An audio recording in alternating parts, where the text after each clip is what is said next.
Welcome to all students. हम पढ़ रहे थे क्लास 9th के साइंस का चैप्टर 3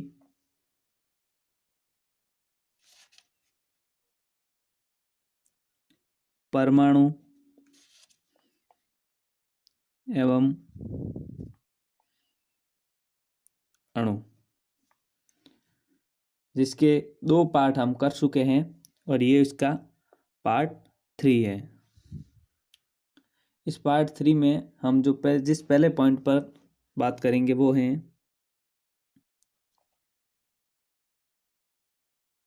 रासायनिक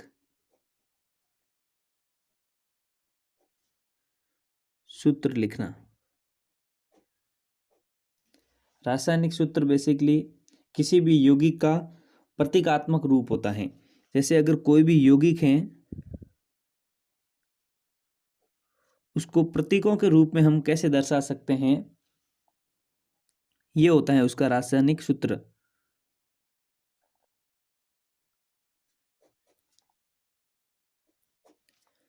जैसे अगर नमक है, नमक को हम NaCl यानी सोडियम क्लोराइड के रूप में दर्शाते हैं। तो ये नमक का एक प्रतीकात्मक रूप हो गया जिसे हम नमक का रासायनिक सूत्र कहेंगे। तो सबसे पहले हमें रासायनिक सूत्र बनाने के लिए किन्हीं 2 चीज़ों की आवश्यकता होती है। वो 2 चीज़ें हैं, सबसे पहले तत्वों का प्रतीक। किसी भी यौगिक में जिन तत्वों का उपयोग हो रहा है उन तत्वों के प्रतीक हमें याद होने आवश्यक हैं। जैसे ये नमक है, नमक में सोडियम और क्लोरीन मिलकर इसका निर्माण करते हैं।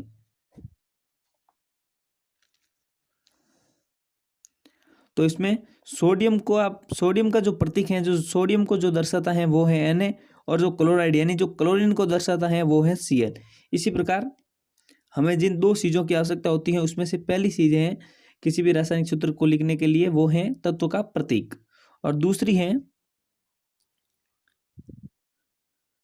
संयोजन क्षमता। संयोजन क्षमता क्या होती है? संयोजन क्षमता दर्शाती है कि कोई भी तत्व है वो दूसरे तत्वों के साथ जो यौगिक बनाने की अपनी क्षमता किस प्रकार की है, उसकी क्षमता कितनी है, वो कितने पदार्थों के साथ या कितने तत्वों के साथ वो कितने तत्वों के साथ वो यौगिक बना सकता है। जिस प्रकार से सोडियम होता है उसकी संयोजकता 1 होती है, +1।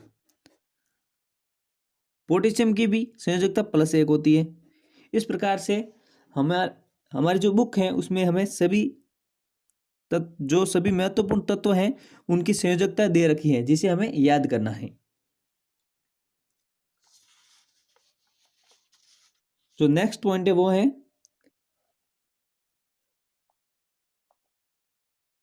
रासायनिक सूत्र लिखते समय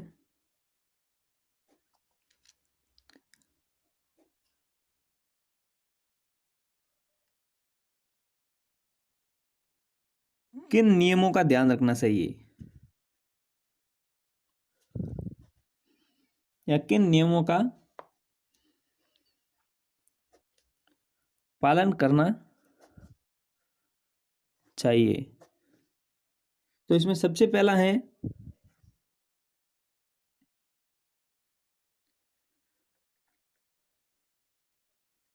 आयन की संयोजकता अथवा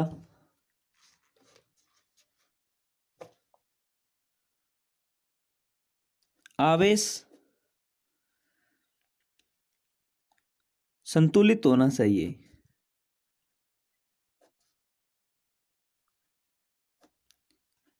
यानी जो इसमें संयोजकता है, किन्हीं तत्वों की संयोजकता है, उस संयोजकता का हमें पूरा ध्यान रखना होता है रासायनिक सूत्र लिखते समय। जो इसकी दूसरा नियम है, जब किसी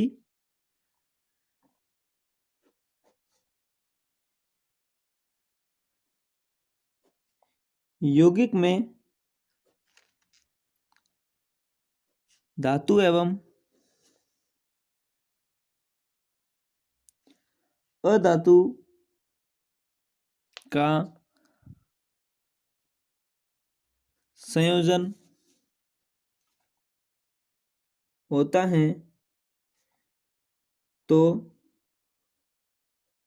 धातु का प्रतीक हमेशा अधातु से पहले लिखते हैं। यानी जो कोई भी हम किसी भी यौगिक का जो रासायनिक सूत्र होता है उसको लिखते समय हम एक बात का निश्चित ध्यान रखेंगे कि जो धातु होती है उस धातु के प्रतीकों को हम सबसे पहले लिखेंगे। जैसे हम नमक का ही उदाहरण ले तो NaCl, तो इसमें NaS यानी जो सोडियम है वो एक धातु है, क्लोरीन एक अधातु है, तो सोडियम को हमने पहले लिखा है। ठीक इसी प्रकार जो कॉपर ऑक्साइड है CuO, तो इसमें ऑक्साइड अधातु है तो इसको बाद में लिखा है, और जो कॉपर है वो धातु है तो इसको हमने पहले लिखा है। और जो इसका अगला और जो इम्पोर्टेंट पॉइंट है वो है बहुपरमाणुक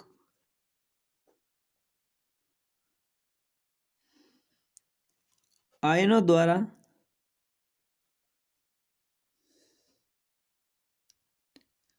निर्मित यौगिकों में आयनों को पहले कोष्ठक में रखते हैं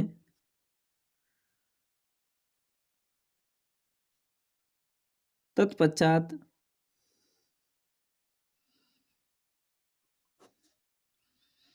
अनुपात दर्शाते हैं।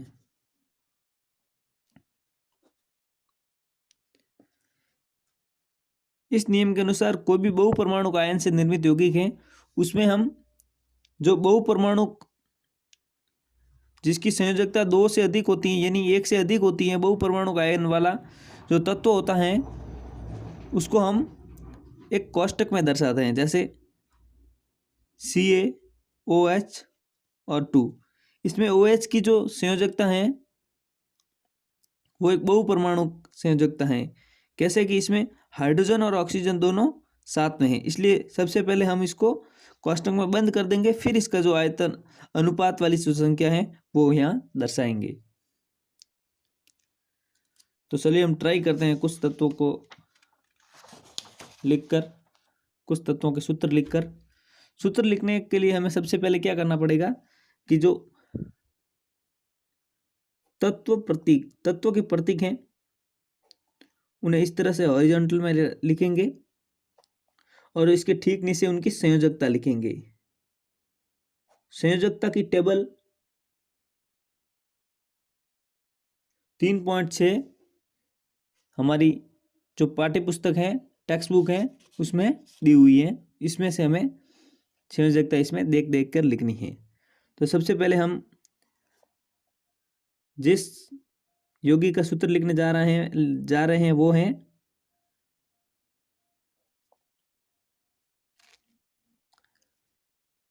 Hydrogen chloride. इसमें सबसे पहले तत्व का प्रतीक हाइड्रोजन का H होता है और क्लोराइड का, ये क्लोरीन का है इसलिए Cl होगा इसका। और जो हाइड्रोजन की संयोजकता होती है वो 1 होती है और Cl की भी संयोजकता 1 होती है। इसको यहाँ से क्रॉस मल्टीप्लाई कर देंगे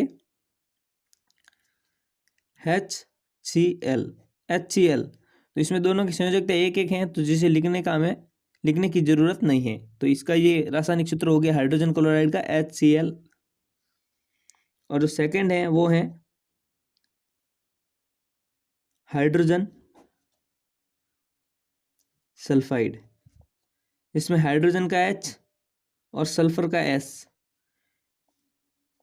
जो सल्फर की संयोजकता होती है वो 2 होती है, हाइड्रोजन की 1 होती है। ये संयोजकता हमें टेबल से याद करनी पड़ेगी।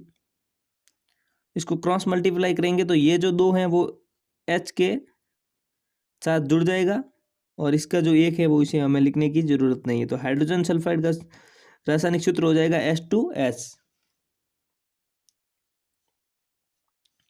ठीक इसी प्रकार हम कार्बन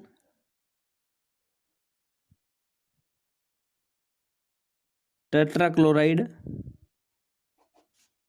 का सूत्र लिखेंगे तो कार्बन का C और क्लोरीन का Cl। कार्बन की संयोजकता 4 होती है और क्लोरीन की हमने यहीं भी देखी थी वो 1 होती है। तो इसको क्रॉस मल्टीप्लाई कर देंगे तो Cl 4 आ जाएगा। इस प्रकार ये हो जाएगा कार्बन टेट्राक्लोराइड का रासायनिक सूत्र। ठीक इसी प्रकार हम मैग्नीशियम क्लोराइड का बनाएंगे।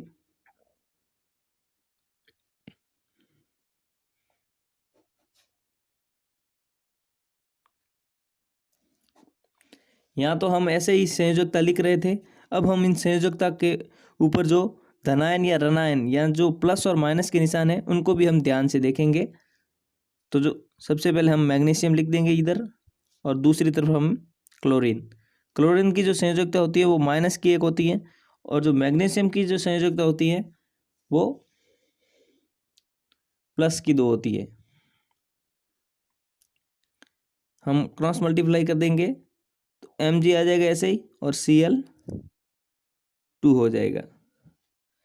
हमें ये ध्यान रखना है जिसकी संयोजकता 2 प्लस में होती है वो उन 2 को दूसरे को दे देता है। जैसे ये Mg की संयोजकता +2 है तो ये Mg Cl को 2 दे देंगे और जो माइनस में संयोजकता होती हैं वो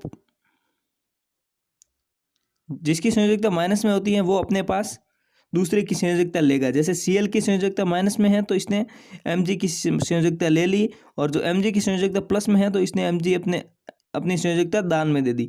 जिसके पास प्लस होता है वो दान देता है और जिसके पास माइनस होता है वो दान लेता है।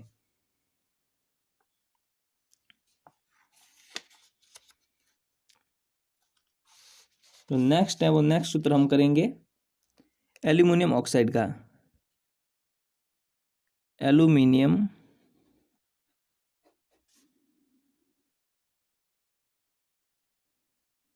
Oxide AlO। ऑक्सीजन की संयोजकता होती है -2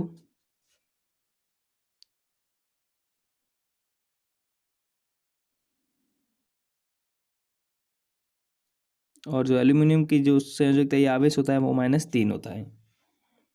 इसको क्रॉस मल्टीप्लाई करेंगे तो ये हो जाएगा Al2O3। ठीक इसी प्रकार कैल्शियम ऑक्साइड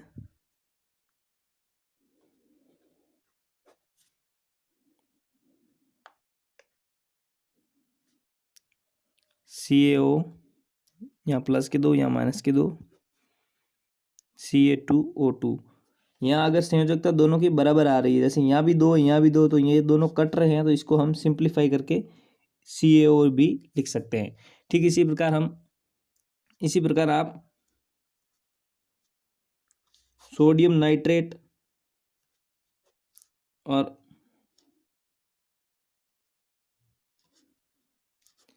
कैल्शियम हाइड्रोक्साइड का जो रासायनिक सूत्र है वो आप इस टेबल से इसकी संयोजकता या आवेश को देखकर आप लिख सकते हैं।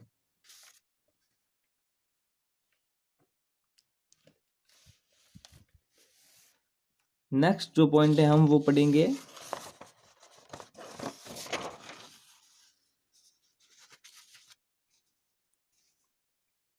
आणविक द्रव्यमान एवं मोल संकल्पना।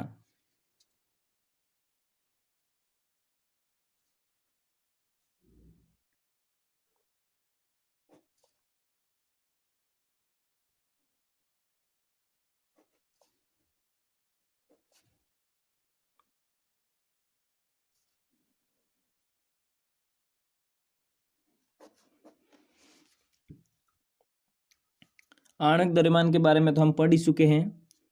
इसके पार्ट के अंदर एक टेबल दी हुई है जिसमें हमने परमाणु का आणविक द्रव्यमान दिया हुआ है। अब हम आणविक द्रव्यमान को कैसे कैलकुलेट करेंगे तो सबसे पहले हम H2O को एक एग्जाम्पल के तौर पर ले सकते हैं। हमें पता है कि जो H है, हाइड्रोजन का जो द्रव्यमान है, हाइड्रोजन का जो परमाणु द्रव्यमान है वो 1 यूनिफाइड होता है, और जो ऑक्सीजन का जो द्रव्यमान है वो 16 यूनिफाइड होता है। यहाँ हमें हाइड्रोजन के 2 अणु दिए हुए हैं, इसलिए हम इसे 2 से मल्टीप्लाई कर देंगे, और ऑक्सीजन का सिर्फ एक ही अणु है तो ये 16 रह जाएगा। यहाँ 2 हो जाएंगे, यहाँ 16, तो हमें ये जो H2O का जो आणविक द्रव्यमान है वो हमें प्राप्त हो जाएगा 18 यूनिफाइड। जो जल का जो आणविक द्रव्यमान है वो 18 यूनिफाइड हो जाएगा। ठीक इसी प्रकार से SNO3 यानी जिसे नाइट्रिक एसिड या नाइट्रिक अम्ल बोलते हैं, इसके आणविक द्रव्यमान की परिकल्पना करेंगे तो हाइड्रोजन का जो द्रव्यमान होता है वो हमने अभी देखा है 1 यूनिफाइड होता है, और जो नाइट्रोजन का द्रव्यमान होता है वो होता है 16 यूनिफाइड। सॉरी, जो नाइट्रोजन का द्रव्यमान होता है वो होता है 14 यूनिफाइड, और जो ऑक्सीजन का द्रव्यमान होता है वो होता है 16 यूनिफाइड। हमें यहाँ पर हाइड्रोजन का एक अणु दिया गया है तो इसलिए 1 से मल्टीप्लाई करेंगे, और नाइट्रोजन का भी एक तो 1 से, और जो ऑक्सीजन के हमें यहाँ पर 3 अणु दिए गए तो हम इसे 3 से मल्टीप्लाई कर देंगे, तो हाइड्रोजन का तो 1 रह जाएगा और नाइट्रोजन का भी 1 रह जाएगा, और जो ऑक्सीजन है इसके हो जाएंगे टोटल 48। इन सबको जोड़ेंगे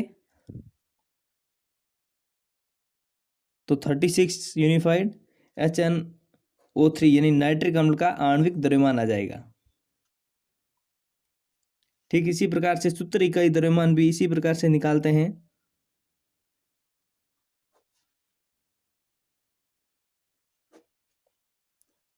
CaCl2, इसका हम एग्जाम्पल के रूप में लेंगे तो जो Ca का परमाणु द्रव्यमान होता है यानी कैल्शियम का जो परमाणु द्रव्यमान होता है वो 40 यूनिफाइड होता है, और क्लोरीन का जो परमाणु द्रव्यमान होता है वो 35.5 यूनिफाइड होता है। हमें यहाँ पर कैल्शियम का सिर्फ एक अणु है और क्लोरीन के 2 अणु हैं, तो कुछ इस प्रकार से यहाँ पर 111 यूनिफाइड इसका सूत्र इकाई द्रव्यमान आ जाएगा।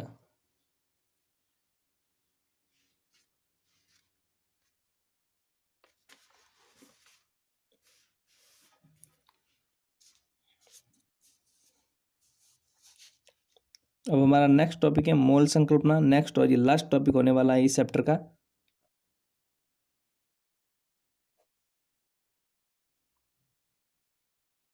सबसे पहले जानेंगे मोल क्या होता है। मोल जो है वो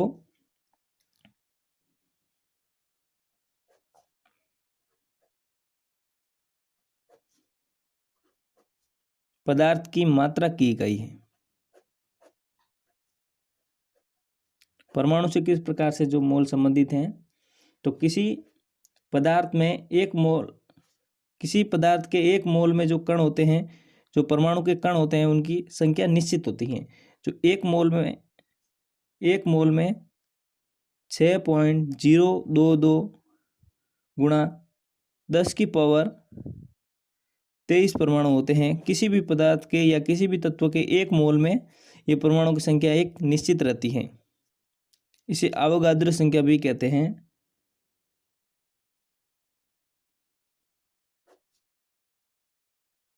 ये नियतांक है या स्थिरांक है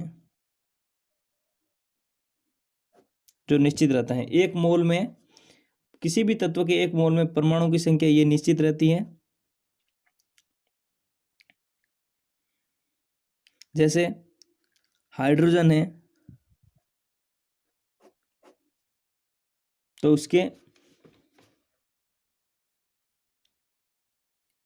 उसका जो द्रव्यमान है वो 1 यूनिफाइड होता है। उसके 1 यूनिफाइड में सिर्फ 1 अणु होता है, और 1 यूनिफाइड में उसके 1 मोल होता है। तो उसके 1 मोल में कुल 6.022 इंटू 10⁻23 परमाणु होते हैं। यानी हाइड्रोजन के 1 ग्राम हाइड्रोजन के 1 ग्राम द्रव्यमान में कुल इतने परमाणु होते हैं। ठीक इसी प्रकार हम अगर ऑक्सीजन का उदाहरण लें तो जो ऑक्सीजन का द्रव्यमान होता है वो 16 यूनिफाइड होता है, यानी 16 ग्राम इसको बराबर लेंगे तो ऑक्सीजन के 16 ग्राम बराबर 1 मोल होता है। जहाँ हाइड्रोजन के 1 ग्राम बराबर 1 मोल होता है वह ऑक्सीजन के 16 ग्राम बराबर 1 मोल होता है। और इस 1 मोल में 6.022 इंटू 10⁻23 परमाणुओं की संख्या होती है। जहाँ हाइड्रोजन के 1 ग्राम में इतनी परमाणुओं की संख्या होती है वहीं ऑक्सीजन के 16 ग्राम में इतनी परमाणुओं की संख्या होती है। इसके कुछ एग्जाम्पल या क्वेश्चन है जो हम करेंगे, इन्हें किस प्रकार करते हैं।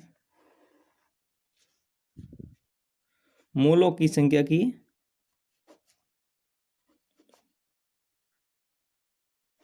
इनकी परिकल्पना करनी है। यहाँ मैंने आपको बताया है किस प्रकार से किसी भी तत्व का जो परमाणु द्रव्यमान होता है उसके बराबर हमेशा 1 मोल होता है। जैसे हाइड्रोजन का परमाणु द्रव्यमान 1 मोल था, यानी 1 यूनिफाइड था तो उसके बराबर 1 मोल है।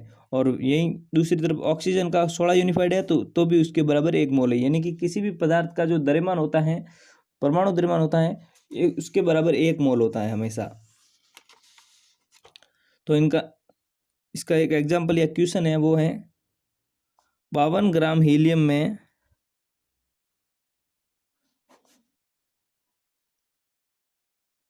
मोल। तो जो हीलियम का जो द्रव्यमान होता है, जो हीलियम का परमाणु द्रव्यमान होता है वो होता है 4 ग्राम। तो 52 ग्राम हीलियम में कितने मोल होते हैं, तो इसमें 52 में हम 4 का भाग दे देंगे तो हमें 13 आंसर आएगा। यानी 52 ग्राम हीलियम में 13 मोल परमाणु होते हैं। जो इसका सेकंड क्वेश्चन है वो है 12.044 मल्टीप्लाई 10⁻23 हीलियम परमाणुओं की संख्या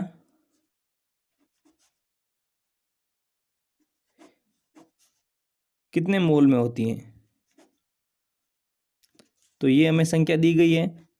हमें पता है कि 1 मोल में 6.022 गुणा 10⁻23 परमाणु होते हैं। तो हमें परमाणु दिए गए हैं 12.044 इंटू 10⁻23। तो हम इसको काट देंगे, 10⁻23 से 10⁻23 कट जाएगी और इसका पूरा भाग इसमें 2 बार जाएगा। तो हम कह सकते हैं 12.044 गुणा 10⁻23 हीलियम परमाणु 2 मोल के बराबर होते हैं।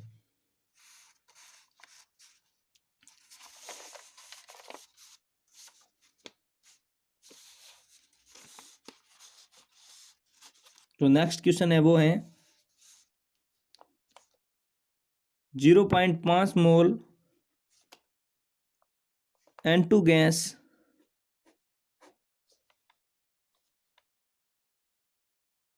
अणु के मोल से द्रव्यमान, यानी कि जो 0.5 यानी 1/2 मोल N2 गैस में कितना द्रव्यमान होता है। मैंने आपको कहा था कि किसी भी पदार्थ के 1 मोल में उसका परमाणु द्रव्यमान होता है। तो यहाँ हमें आधे मोल में द्रव्यमान बताना है तो हमें N2 का द्रव्यमान आधा बताना पड़ेगा। तो जो N2 यानी कि N का जो द्रव्यमान होता है वो होता है 14, तो N2 का द्रव्यमान वो हो जाएगा 28। तो हमें यहाँ पर 0.5 मोल का निकालना है तो इसे 14 इसका आंसर हो जाएगा। ठीक इसी प्रकार 0.5 मोल में सिर्फ N का द्रव्यमान निकालना है। तो सिर्फ N का द्रव्यमान 14 होता है, अगर इसका 0.5 निकालेंगे तो ये 7 हो जाएगा।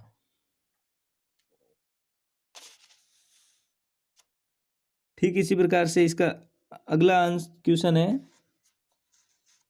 3.011 इंटू 10⁻23 नाइट्रोजन अणुओं में द्रव्यमान की संख्या। हमें पता है 1 मोल में 6.022 इंटू 10⁻23 परमाणु होते हैं। तो हमें परमाणु की संख्या ये दी गई है, तो इसको काटेंगे तो हमें 1.1/2 यानी 0.5 आंसर देखने को मिल जाएगा। यानी ये इतने परमाणु की संख्या 0.5 मोल में होती है।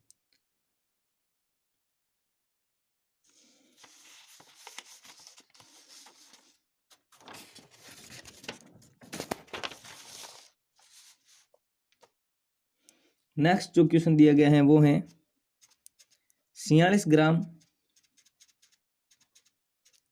सोडियम में परमाणुओं की संख्या।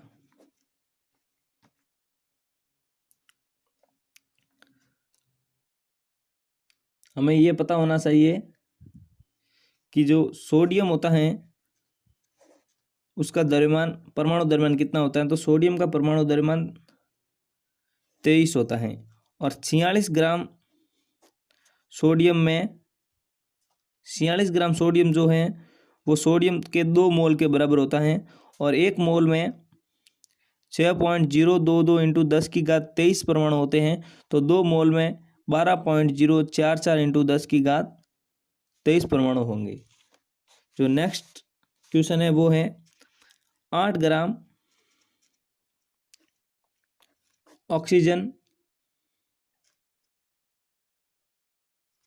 में अणुओं की संख्या। हमें पता होना चाहिए कि जो ऑक्सीजन का द्रव्यमान होता है, यहाँ ऑक्सीजन दी हुई है, यानी O2 का द्रव्यमान जो होता है वो O का द्रव्यमान 16 होता है। तो O2 का जो द्रव्यमान होगा वो 32 होगा। तो ऑक्सीजन का जो परमाणु द्रव्यमान होता है वो 32 होता है और यहाँ 32 ग्राम होता है। और यहाँ पर हमें 8 ग्राम परमाणु ऑक्सीजन के 8 ग्राम ऑक्सीजन में हमें अणुओं की संख्या ज्ञात करनी है। तो टोटल 32 ग्राम ऑक्सीजन में 1 मोल के बराबर परमाणु होते हैं। तो इसे हम 8/32 इंटू जो यहाँ मोल की संख्या होगी वो 6.022 इंटू 10⁻23 होने वाली है। तो 1/4 इसका आंसर होगा। तो इसका आंसर हो जाएगा 1/151 इंटू 10⁻23।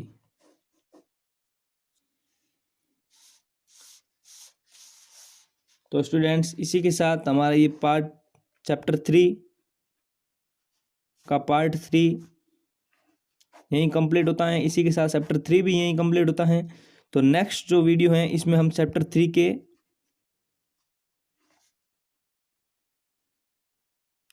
क्वेश्चन आंसर करने वाले हैं। तो नेक्स्ट वीडियो देखने के लिए हमारे चैनल को सब्सक्राइब जरूर कर दीजिएगा। धन्यवाद।